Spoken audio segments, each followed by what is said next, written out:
একদিকে বৃষ্টি, অন্যদিকে ফারাক্কাবাদ থেকে জল ছাড়ার বিজ্ঞপ্তি। তারপরে ঝাড়খণ্ড থেকে পাহাড়ি জল নামতে জলের তলায় মুর্শিদাবাদের ফারাক্কা ব্লকে নিশিন্দ্রার কাটানের রাস্তা।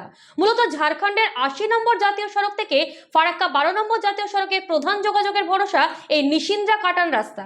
রবিবার সকালে পাহাড়ি জল নামতেই জলের তলায় গুরুত্বপূর্ণ এই রাস্তাটি, আর এর ফলে সমস্যায় পড়েছেন স্থানীয় বাসিন্দারা। যদিও জলের গতি না থাকায় সাবধানে যাতায়াত করছে মানুষ। আরও কিছু সময় পাহাড়ি জল নামলে বা জলের গতিবেগ বাড়লে বন্ধ হয়ে পড়তে পারে যাতায়াতের ব্যবস্থা, ফলে আশঙ্কার প্রহর গুনছেন ওই এলাকার মানুষ।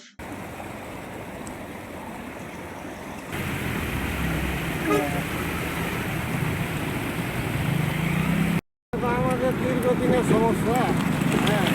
এটা প্রত্যেক বছর এইভাবে কাটান দিয়ে জল যায়, কাটানটা ভেঙে যায়, আবার রিপেয়ার হয়।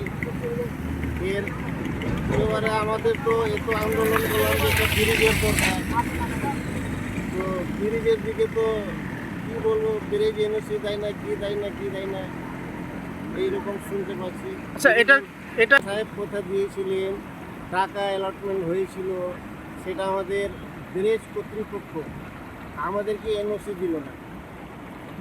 সেটাই জানতে পারলাম যে এনওসি দিল না, এনওসির জন্য আর এই টাকাটা রিটার্ন চলে গেল। ওই হচ্ছে দেখছি আমাদের বিধায়ক সাহেব চেষ্টা করছে, এই যে ব্রিজে ডেপুটেশন দিয়েছিল জিএম সাহেবের কাছে, এই কাটান নিয়েও দিয়েছিল, সেটা কি হচ্ছে সেটা দেখি। লেখাপড়ার বিকল্প নাই, চলো সবাই স্কুলে যাই। ভাবছেন কোন স্কুলে পাঠাবেন আপনার সন্তানকে?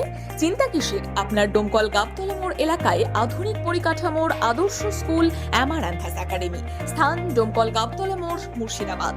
এখানে আছে উন্নত শিক্ষক মণ্ডলী, আধুনিক ক্লাসরুম, উন্মুক্ত খেলার মাঠ, লাইব্রেরি ও নিজস্ব পরিবহন ব্যবস্থা। সন্তানের ভবিষ্যৎ গড়তে আসুন অ্যামারান্থাস একাডেমিতে। সন্তান আপনাদের, কিন্তু শিক্ষা আমাদের।